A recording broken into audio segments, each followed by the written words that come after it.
Hello, hello, hello, live from Denver. It is Friday night. Hey, everybody, yep, we are all good to go as far as sound and everything.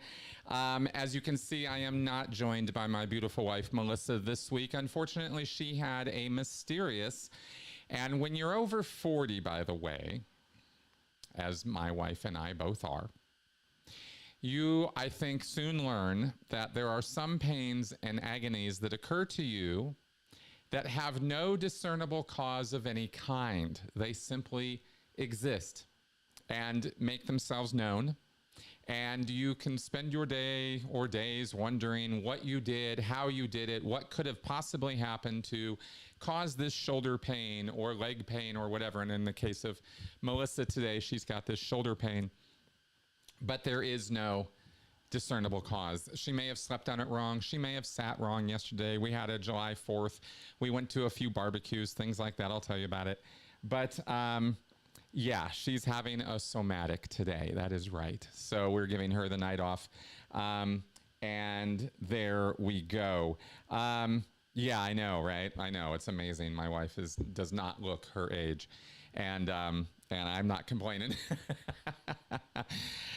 So there we go. Happy 4th to those of you celebrating or who are partaking in the flavor of the day or the spirit of the holiday with, patriotism and the United States independence and all of that. We're going to talk about some stuff tonight, circling around all of that. But it is a national holiday, and it's one I think worth celebrating. Mel and I went out yesterday we spent time with the Headleys, Mark and Claire Headley, yesterday at their home. They had a big open house kind of barbecue block party sort of thing. And we had fun with them. And then we went to... I threw out my back picking up a sheet of paper once. Yeah, exactly. And then we went to so that was in the afternoon. We spent the afternoon sort of there, and then came home and caught our breath. And then we went and hung out for dinner with some other friends at their place for barbecue and 4th of July. And then we came home in time for all of the neighborhood fireworks and official fireworks of the city of Denver. There were many of them, and it sounded a bit like a war zone last night until, honestly, around 2 o'clock in the morning. Things here in Denver are pretty out of hand when it comes to fireworks around here, and we've been hearing about it for a couple weeks now. People have been launching off randomly during the week at night. But last night, of course, was the sustained blast, and it really did feel and sound like a war zone, just like it did last year. Benson took it in stride. We gave him some calming treats, and Mel tried something that I didn't think was going to work, and it seems like it actually is working, and maybe some of you are familiar with this. It's this sort of tight, Velcroed bodysuit that he gets on, and it's sort of like a big shirt kind of thing, I guess you could say, but instead of putting him over him, it's Velcroed onto his body, and it's a very snug fit. And it really seemed to help calm him down. Before the 4th of July, we were testing this and using this with him, and he was really getting it and taking it in stride. He will come at night when that's happening. He'll come up to me and sit under my desk or want to hang out near or around me, and I understand. So... yeah, Thunder Vest. That's it. That's exactly it. And I don't know what to say. Obviously they're not. I'm not. Being paid to say this. It was just. We tried it and it worked. So Benson seems to be dealing better with the noises and stuff because of that. And of course, because we give him a lot of care and tell him it's going to be okay, and and all of that until he chills, and he's not having like anxious panic attacks anymore, which is really, really good. He's definitely progressed a lot in his ability to take it in stride. But last night was not fun for him at all. And as with all the other pets in the neighborhood, and every place around here has dogs. So yeah, we turned movies on as well, and we had some AC units, white noise kind of thing going last night to also try to drown out some of that. Yes, people do go to Wyoming for their for the fireworks, yeah, and then they bring them back, and it's illegal to do that, but nobody cares, and nobody's really enforcing those laws here. Those numbers you can call, but nobody's really doing anything about any of that. So that's kind of that. Enda Trading keeps asking me this question about what do I think of Clearwater Chad videos. I've already said what I think of Chad's videos last week. I don't want to keep doing this every week. I don't like them, you know. I don't like being made fun of that way. I think it's cruel and weird. I don't think it's funny. I don't think I don't think it's meant to be, and that's what I think about it. So okay, there you go. Okay, so yeah, a lot of dog lovers here. I see that. So that was sort of the downside. The whole fireworks dog anxiety thing is always sort of the downside of the thing. But I don't want to poo-poo the whole thing. Like I said, I want to be clear about something kind of heading into the show here today. I hope that wasn't in reference to me, OBG Foster. Hope I didn't say anything wrong there. Okay. I want to say today, before we even get into the Benson cam or anything, since we're on the 4th of July topic, and honestly and truly, I am a patriotic person who loves my country. I love my country. I have been privileged and very, very happy to grow up in the United States of America. I do believe that America is one of the, is a country with such potential and such potential greatness in it, and sometimes we realize that greatness, and sometimes we don't. And we can always point to all the mistakes of the past and crucify everybody in the present because of that, or we can learn from those mistakes and try to progress and do better today and tomorrow. And that's kind of my attitude about things, because I come from a background where it would be very easy for me to live in nothing but regret and shame and guilt for my entire life because of my past. You guys know that. And that would be silly, wouldn't it? That would be a stupid thing for me to do. I think nationally that's a stupid thing to do, to live in the blame and guilt and regret of our past. I think we have to acknowledge the sins of our forefathers, and I think we have to take as much responsibility for them as we're able to, but not, you know, crucify ourselves in the process.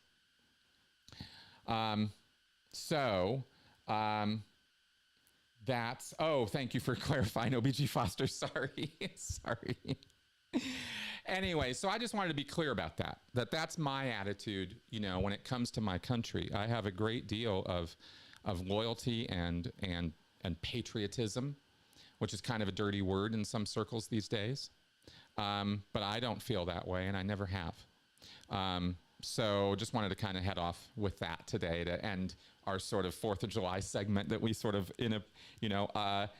randomly got to today. All right.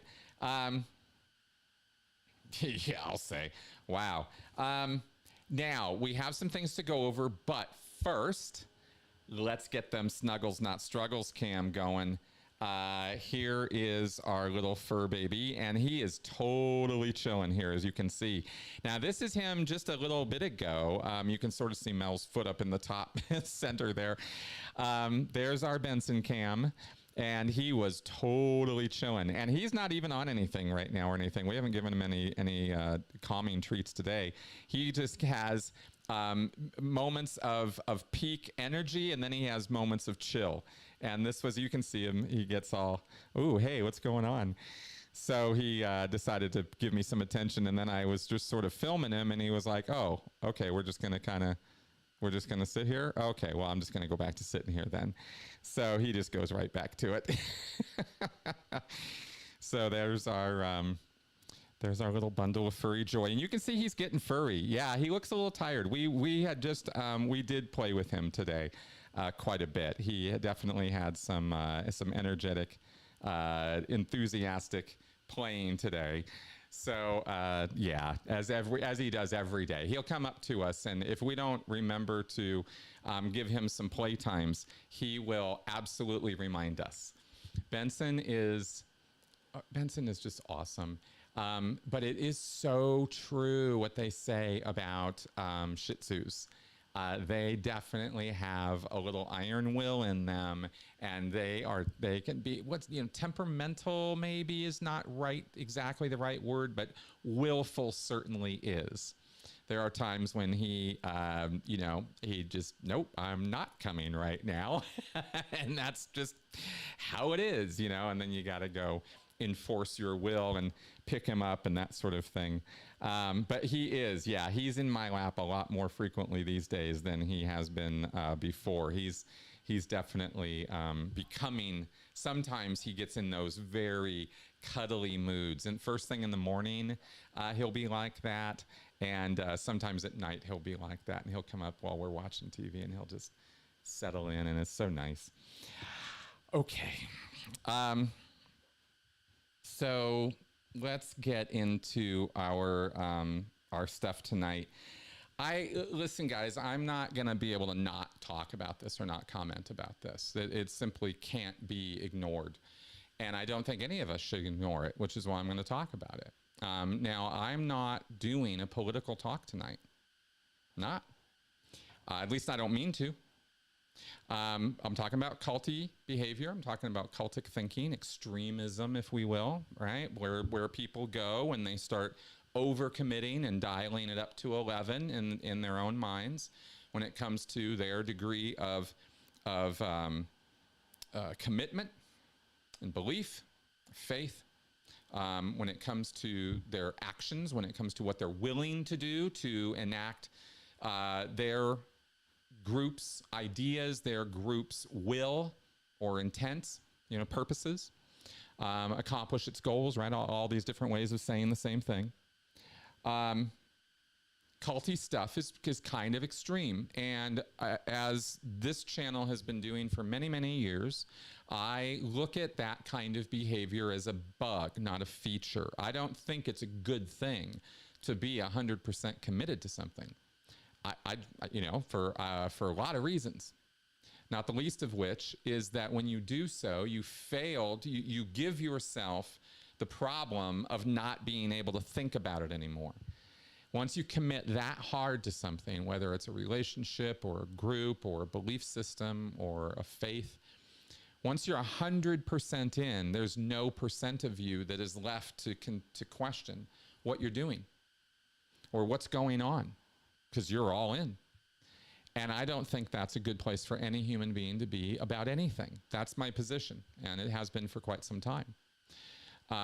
The ability to maintain our critical thinking, our ability to question, to be skeptical, to go, hang on, wait a minute, is so important that I will go so far as to say that lacking that ability has made or enabled every atrocity in history to happen. It was because of a lack of ability of the people who were doing it to think critically about what they were doing. They gave it up. They stopped thinking.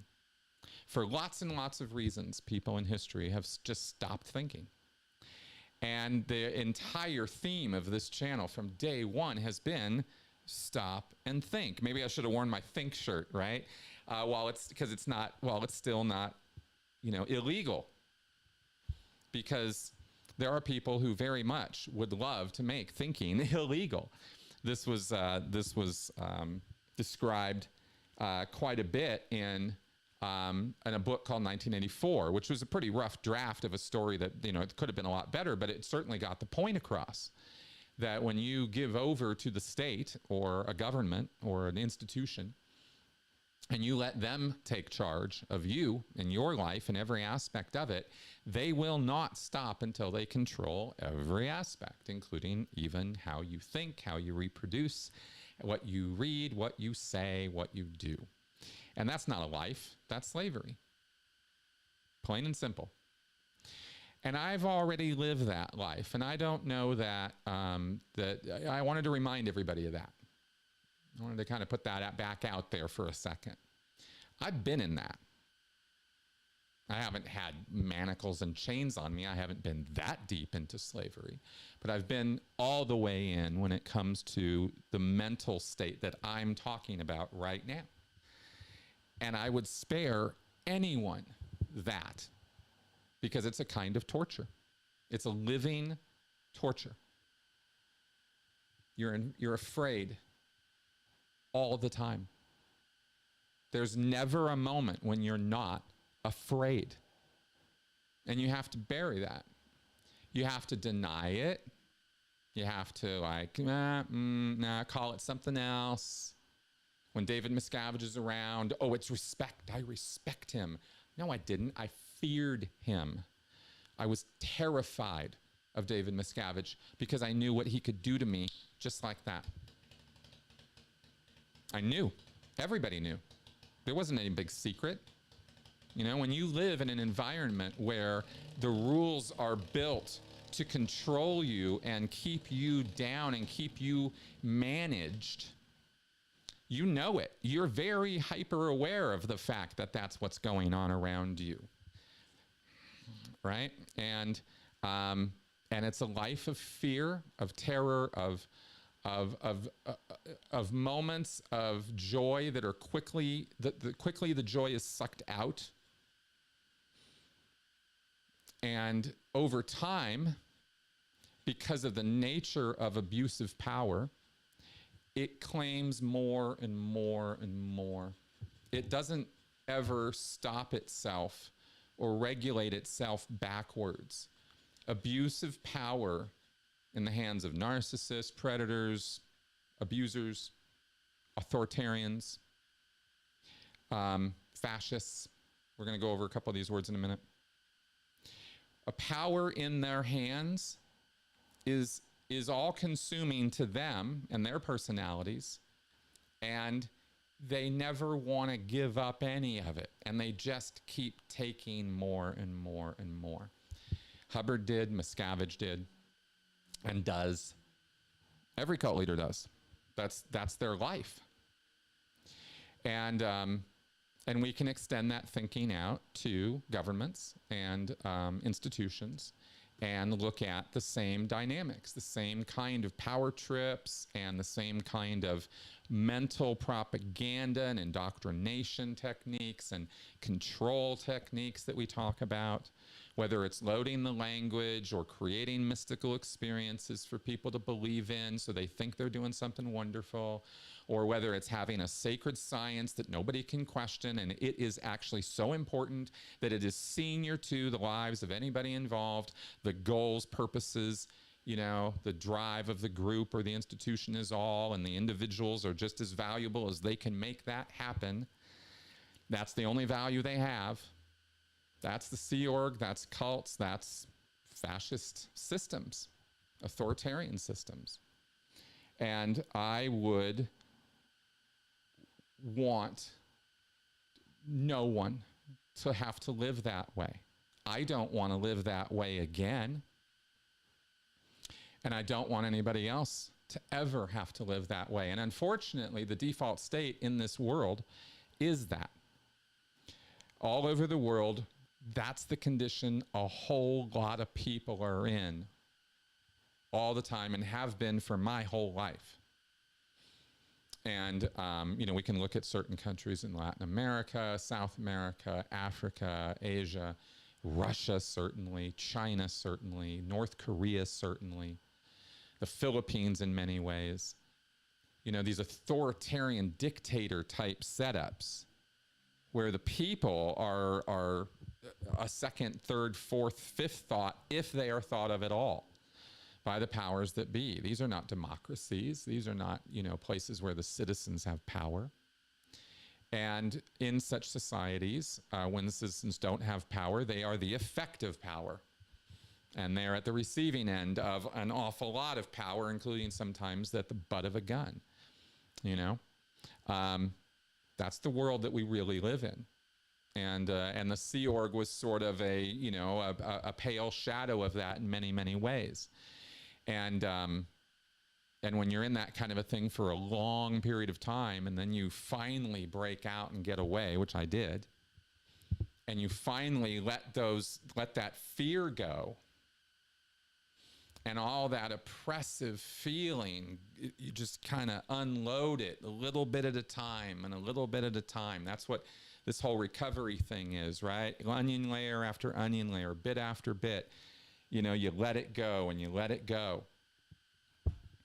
And I've been letting go of an awful lot. You guys have watched me do it for years. I've been talking about it, telling you what I've been doing. And I talk to other people about their experiences with it and what they went through and what they're letting go. The fear and the anxiety and the stress and the trauma and the pain and the misery of what was done to them, and the memories of all of that and the crap and all that you carry around.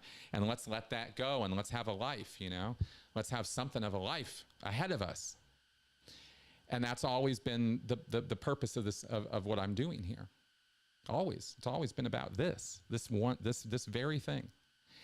And so this week, the Supreme Court of the United States issued a new law, or a new kind of judgment, that has changed the entire nature of our powers in our government, and the distribution of power and the use of power. And there's no whitewashing this. There's no sugarcoating this. There isn't. I'm sorry. I am not a negative Nelly person. I don't want to be Debbie Downer.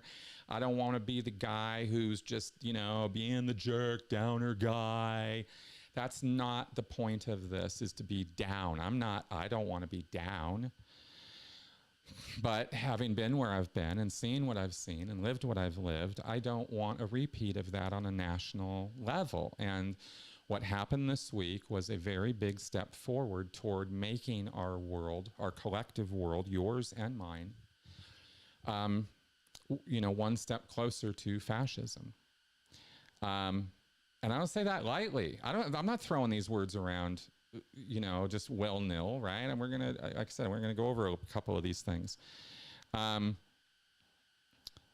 But it happened. Our Supreme Court gave irrefutable, undeniable, and unstoppable power to the office of the President of the United States. And what they did is they decided that the President, as an office holder, is immune from any prosecution of any criminal nature, and certainly of any civil nature. Nobody's going to sue the President in civil court either. That was already established.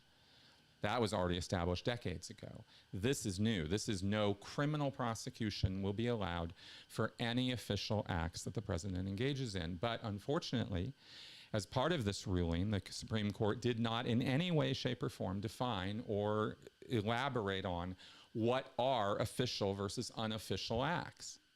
This was not clarified or laid out. And they gave examples of such things as official acts being such things as the President managing the military, or firing or hiring people, appointing people under him. And this means that no matter what it is that the President decides to do with the military of the United States of America, including using them on American soil if he so chooses, he cannot be criminally prosecuted for doing so. Ever. He is completely immune from any prosecution for that. That's a real thing now. That's not an idea. It's not a white paper. It's not some position piece that the Heritage Foundation or some other conservative think tank has put forward. It is now the official law of the United States of America that the President is above any other institution or organization and can do whatever he wants. That's a fact. I don't like it, obviously. I don't think any of us should. It is disturbing beyond belief. Beyond belief. Because it defies every principle and foundational, pillar on which the United States was built. The Supreme Court this week, in effect, pissed all over the Constitution. It's basically what happened.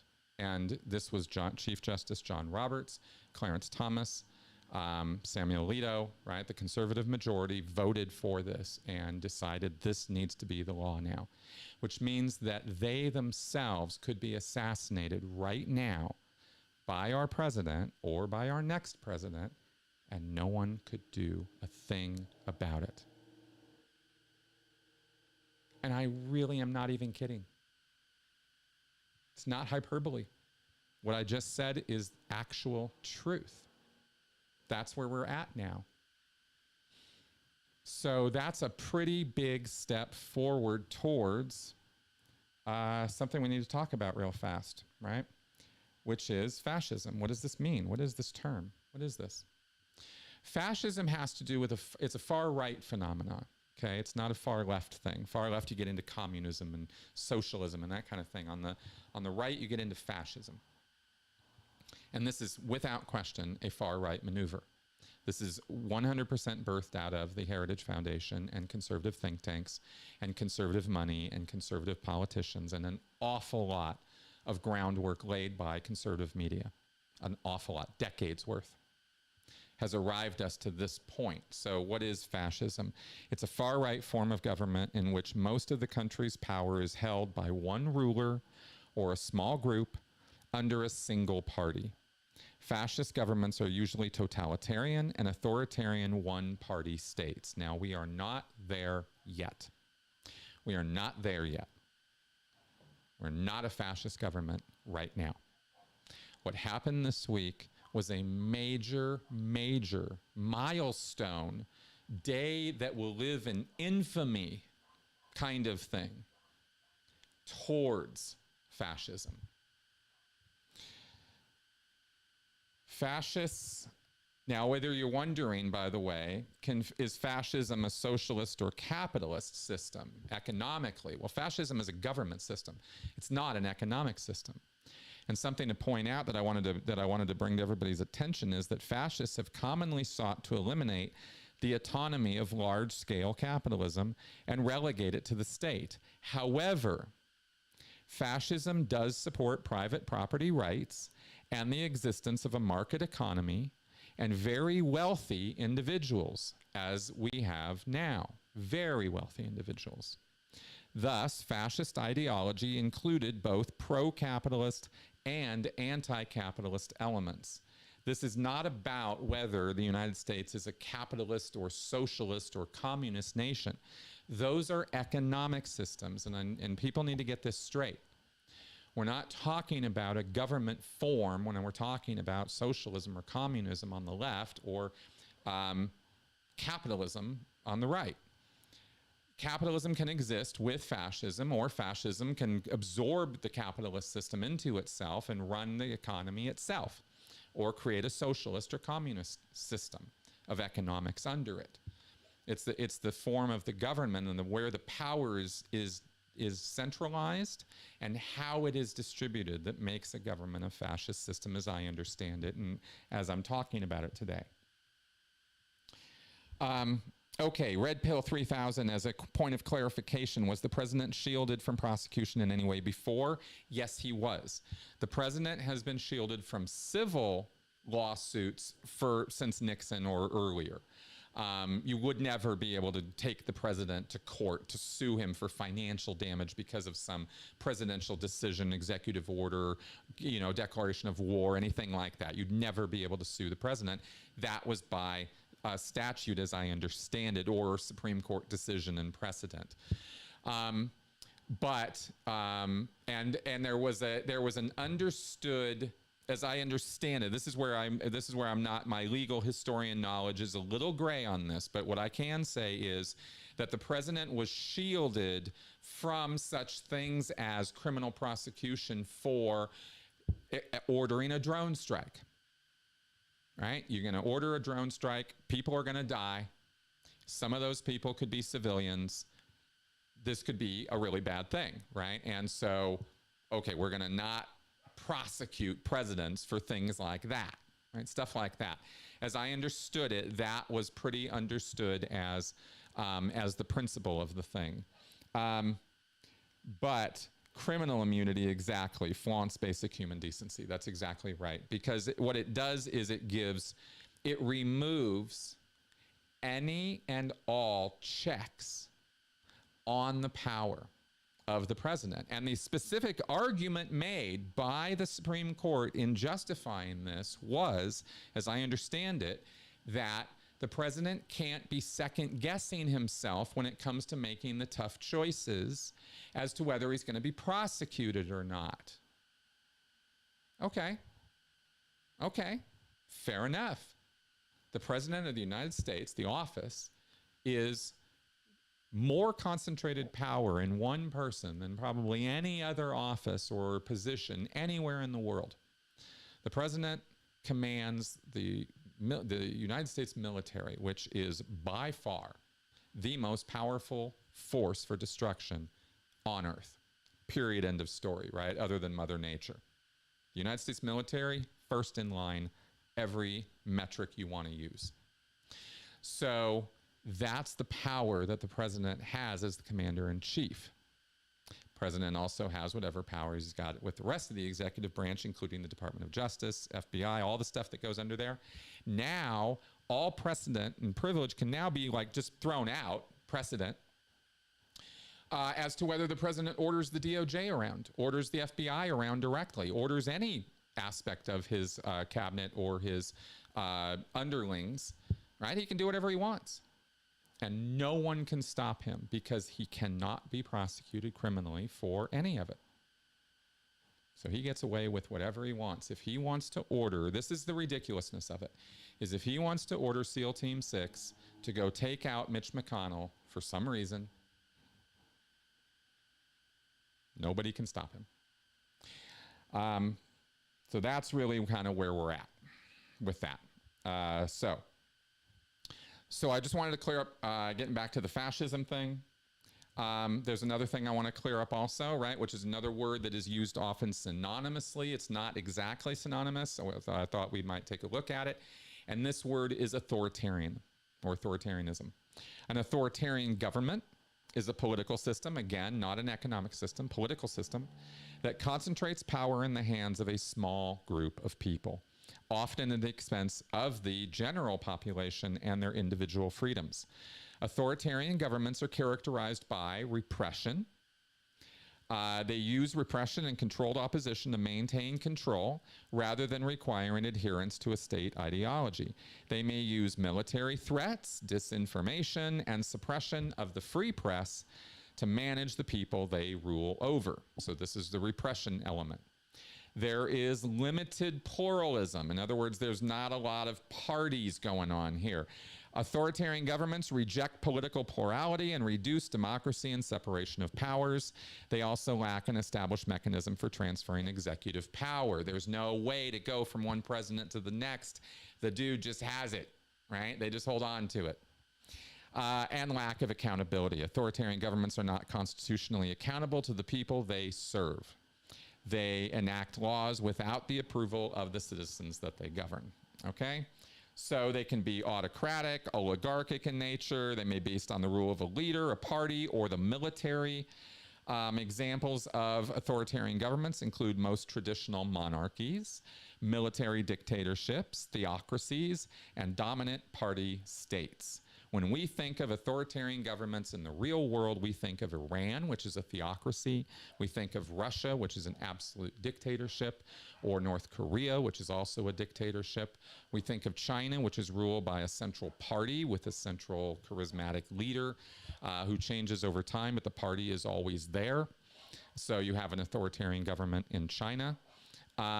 We have not had an authoritarian government here in the United States. We never have had that.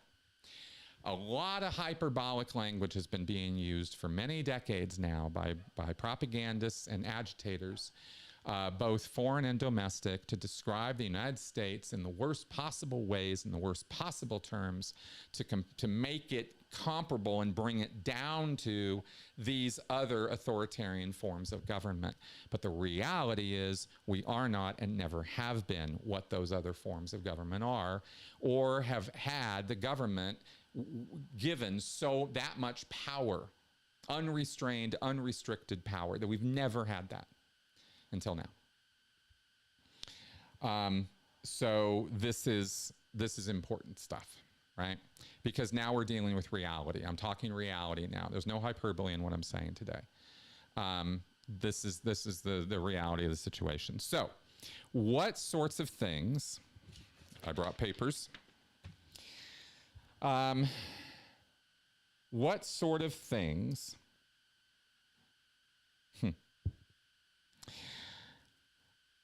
would transition? What do we see when we transition from a democratic government to a fascist regime?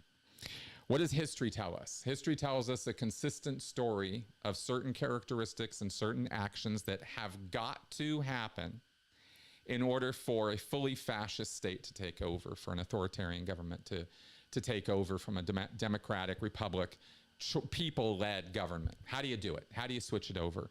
Well, there's a number of things, and some of these things on this list, I don't know that we're going to get to all of them tonight.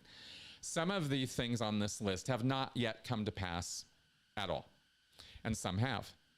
And so I thought we might go over some of this tonight just so that we are clear where we are, Stuart, exactly on that road, okay?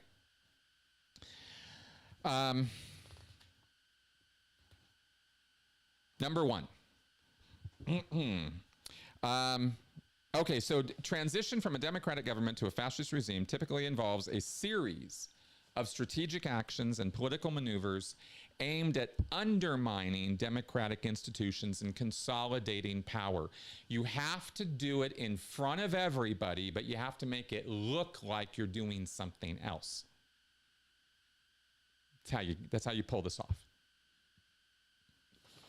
The actions are usually gradual and are often masked by claims of protecting national security, preserving order, or upholding traditional values. It's important to note that the exact path to fascism can vary, and the United States, I would like to point out, for example, as somebody else, as I was talking with somebody else this week, we are not 1920s Weimar Republic. We are not a war-devastated, economically devastated nation of indigent people who are, one step away from starvation and poverty. And we are also 300 million people in size. We are fantastically larger than Germany was in the 1920s and 30s during Hitler's rise to power. What happens here won't look the same as where it has happened anywhere else, but the steps will be similar or the same, and that's why I wanted to go over these today.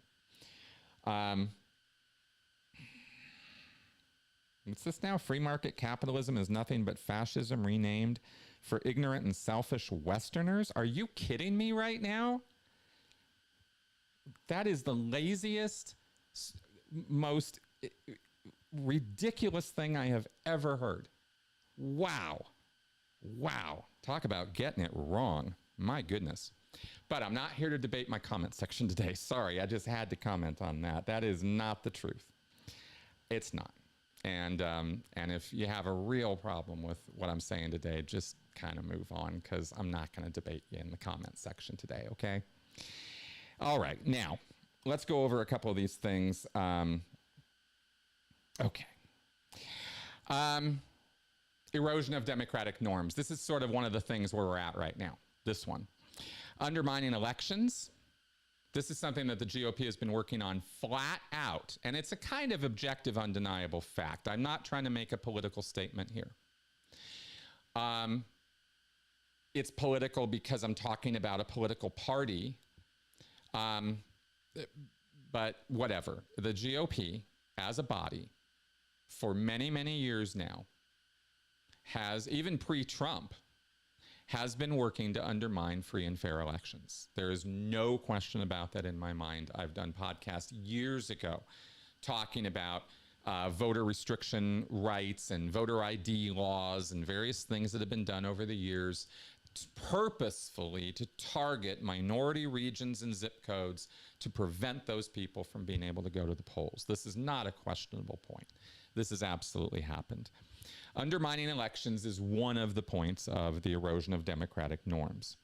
I'm going to kick you out, sticky bits, if you keep doing that. Now you're insulting me personally, and I'm not down. So if you want to get blocked out of my channel, keep insulting me, okay? Not in the mood today at all. Okay, seriously, just move on. You're not going to get converts here. Okay, so undermining elections. Now, this one just leapt off the page at me. Attacking judicial independence. Now, we have a problem in this country with, you know, the new broom sweeps clean, and the diplomatic appointees and the judges is always this Russian roulette wheel of hell when Democrats and Republicans get into office and play the judge game. And we're going to put all the judges where we want, so our political positions and ideology are forwarded. This has been, you know, a disastrous practice for decades and decades.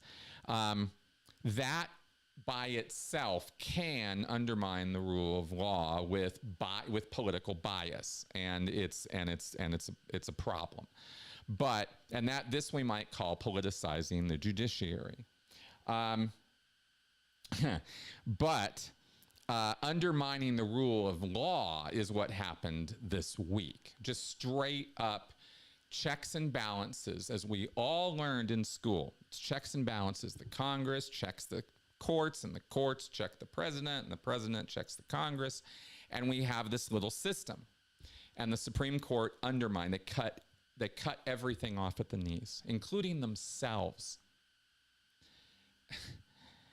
You know, it's just, and anyway, and reducing the independence of courts. Okay, so attacking judicial independence is a key step, because you can't have an independent judiciary enforcing the rule of law and have fascists take over. These two things never go hand in hand, right? They have to change the laws and make them fascist laws, make them laws that support authoritarians and dictators. Then the dictator can slide right in. As they like to say, nothing that the Nazis did was illegal, right? They made it legal. It was illegal at one point, but they made sure that that changed. And that's what's happening here. Okay, I think I've had enough of that. So that's cool. Bye-bye. Skitty bits. I don't like banning people, but I'm not going to, you know, have trolls in my comment section while I'm trying to talk. Okay. Another one that we are definitely experiencing, make no question about it, we are absolutely experiencing this and have been since the 1970s and 80s, with the birth of CNN, with the birth of Fox News, and with the deregulation of the media and the elimination of the that whole Media Fairness Act. That was Reagan. We got into this territory of control of the media and propaganda. Both through censorship, which is restricting press freedom, closing or taking over independent media outlets. That's been going on for decades now, as corporate media buys up and owns. If you want to check out Sinclair Broadcasting, for example, you'll learn some things about that. And silencing dissenting voices. Now, social media is a flutter, and I'm being silenced while people are being, you know, liked 10,000 times. That's not the kind of canceling, silencing I'm talking about. I'm talking about buying up. Out of sight, out of mind, right? These things disappear, and then you're like looking around one day going, where'd the independent press go? Where did the independent media go? Wait a minute, I thought there was some local press around here that was doing a good job. Where'd they go? Yeah, they're all gone now. That's you know, that they're all gone, right? All over the country. The internet, social media, and corporatized news media have come together to crush those things out of existence in the same way Amazon crushes mom and pop shops out of existence, right? And that happens, and that's not fascism, but it is unregulated and unrestricted capitalism, which I'm not a fan of either. I think we need some regulations there, but that's a little bit of a separate topic. Propaganda is the other element of control of media and propaganda. Spreading state-sponsored propaganda to control public perception and create a unified ideological narrative. Now, we're not totally there yet. We don't have state-sponsored media enforcing a centralized message yet. Big Brother's not looking over all of our shoulders in terms of our media. But we have a corporate media system that is foreign-owned, foreign-controlled, and has been tearing apart and eroding the roots of our democracy for decades. And I'm talking here about Fox News and Rupert Murdoch, the owner of Fox News. He's Australian, and he does not work for the United States, and he does not like the United States. And the Murdoch empire has been very, very, very hard at work, tearing this country apart for decades. And I don't have some big, go, go, go when it comes to CNN or MSNBC either, okay? This isn't an either or sort of thing for me. But I can point to fact-checking on Fox News, and I can point to the objective fact, that by many metrics, Fox News is the biggest disseminator of propaganda and false information, blatantly false information, of any media empire on the planet, right? Maybe outside of the CCP or North Korea, okay? Free press, the so-called free press. All right. Suppression of opposition. We're not totally there yet. Political repression, harassing, imprisoning, or eliminating political opponents and activists. Now, this is one of those tricky ones, because this is where we have been so propagandized as a nation right now that we are in opposite land. Trump, for example, is being prosecuted in courts of law for actual criminal violations on the statutes, laws. And he hasn't even been prosecuted for the serious stuff yet. I mean, the New York stuff was bad enough, but the election interference, he hasn't seen a day in court on any of that, and he hasn't seen a day in court for any of the confidential documents that he ripped off of the U.S. government, and I am positive sold to the highest bidder. We haven't seen any of that. And instead, Trump's prosecution, which is enacting and following the rule of law, has been twisted and turned into making it look like it's political repression. And that somehow the DNC, which never does this and never in their history has done this, is somehow finagling the court system and the judiciary to unfairly, politically, prosecute Trump. This is what the fascists always run to. Is they accuse everybody else of what they themselves are doing or want to do. And that's what Trump's been and his cronies have been doing for months and months and years now. So while that's not an example, Trump's prosecution is not, to me, an example of political repression, but a whole lot of people in this country think it is. And this is the danger of the propaganda that's out there, and why Fox News as a platform is anti-democratic, anti-capitalist, and anti-freedom, right? They want all that gone. Rupert Murdoch doesn't give a shit about American freedoms. He wants it all destroyed because it's great for business. I wish I was kidding. I swear, I wish I was.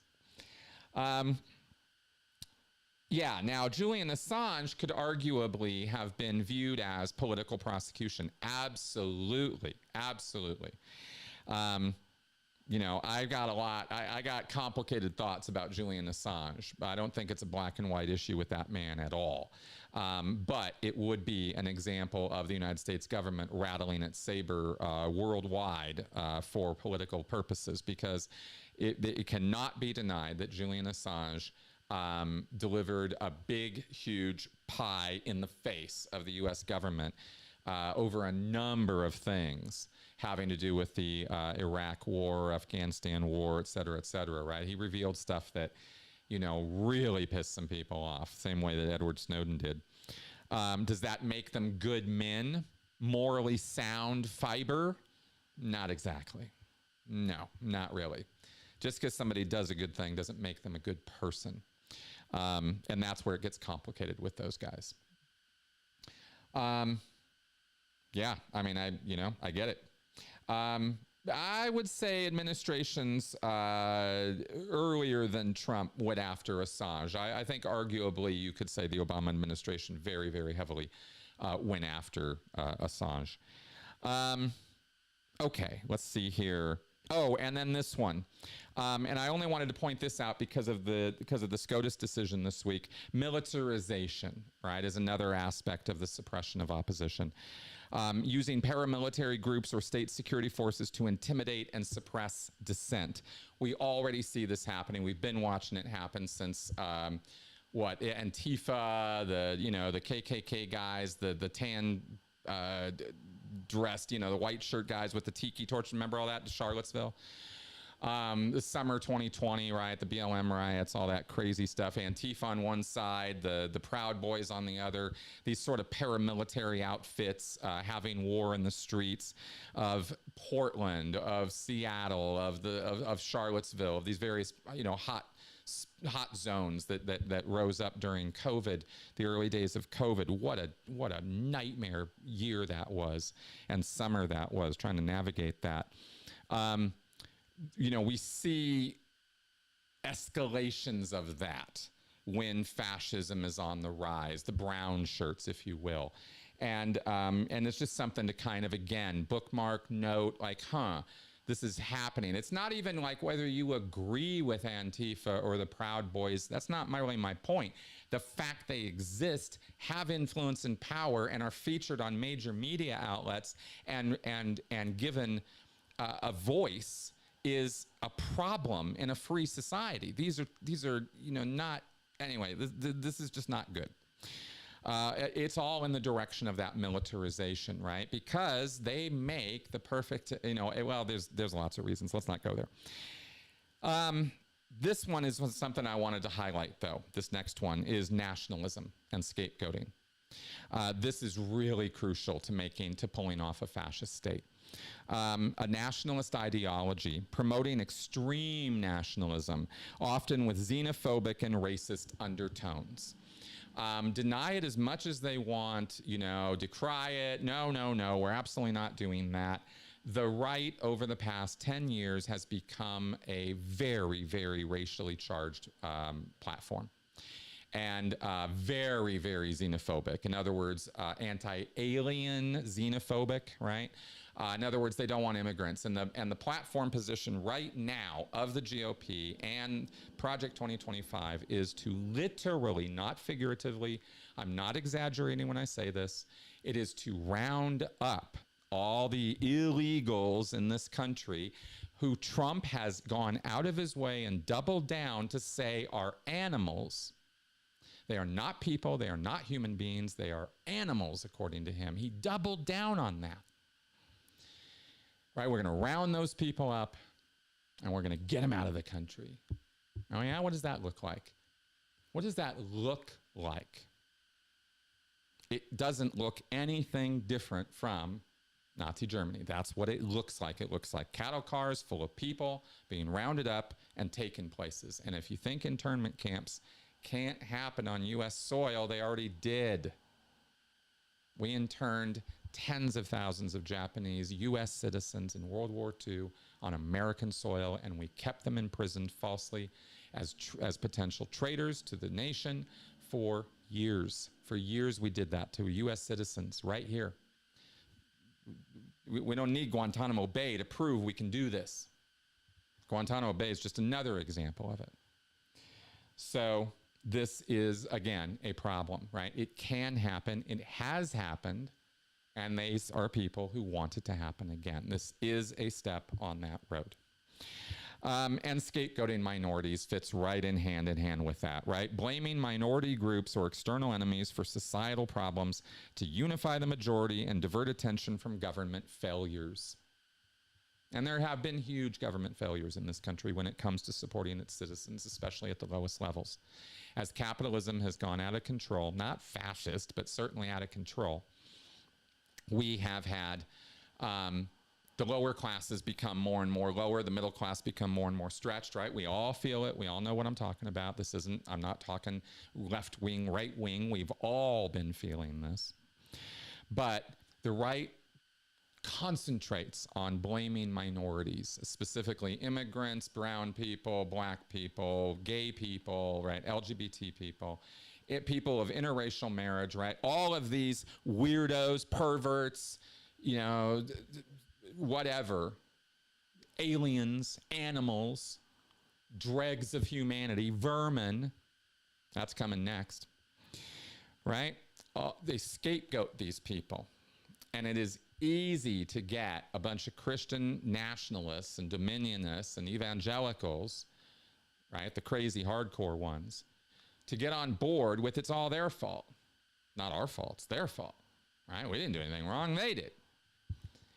The reason for immorality in a society, the reason that the gays even exist, that we're even having to see them, see the rainbows, the reason that we even have any of that happening is because God is not in our schools. Period, end of story. When God was in our schools, nobody was gay. I mean, that's how delusory these people are. When God was in schools, we didn't have any of these problems, right? I mean, they're living in another world. And this is part of what they're doing right now. This is not a step on a future track. This is happening now and has been for quite some time.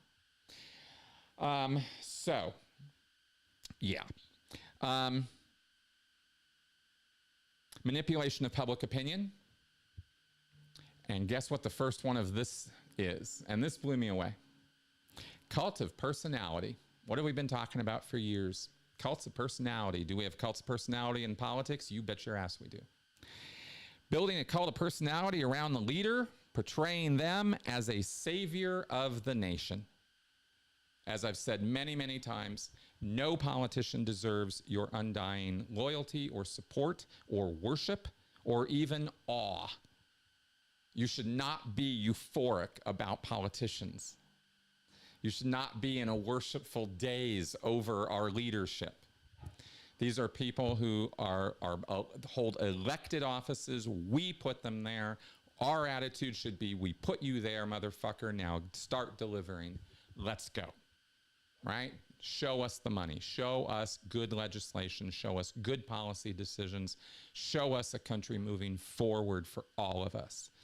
That's what we should be demanding of our leadership, but that has become such a fantasy to so many people because of so many of these factors, right? And preached defeatism is one of those factors. We have been being told for decades as a people, as a body, as a nation, that we are powerless and useless and we just need to lay down and roll over. Because our vote doesn't count, our voice doesn't count, nothing counts. They're all going to do what they're going to do, and there's nothing we can do about it. That is preached defeatism. And Murdoch and many other foreign actors have been hard at work on us to erode our power. That's a fact. It's not conspiracy theory. I'm not even going there, right? I'm not some fucking Alex Jones conspiracy theorist. This is all right in plain sight. We can see all of this. This is stuff I've learned in the last 10 years just watching and living in the world, you know? I'm not some poli-sci major. Now, what has not yet happened, but what is happening, is centralization of economic power, often by aligning with major corporations or nationalizing industries. What if the president nationalized Amazon? What if they did? Or Google? Just one day, that's it. We own you. Who's going to stop the president from doing that? Nobody. And there it is. We're one step away from that, you see. Now, it's a little bit more complicated than that, but is it? Is it really? You know, when the rubber meets the road and dictators start taking power, complications cease to exist very quickly. Just something to point out. The rule of law goes by the wayside, and suddenly all these complicated issues are incredibly simple. A bullet solves so many of these problems. And so many people who have problems with the system are so easily silenced by a bullet. It's the easiest solution in the world for a dictator. So, rule of law, complications, economic systems, who needs any of that?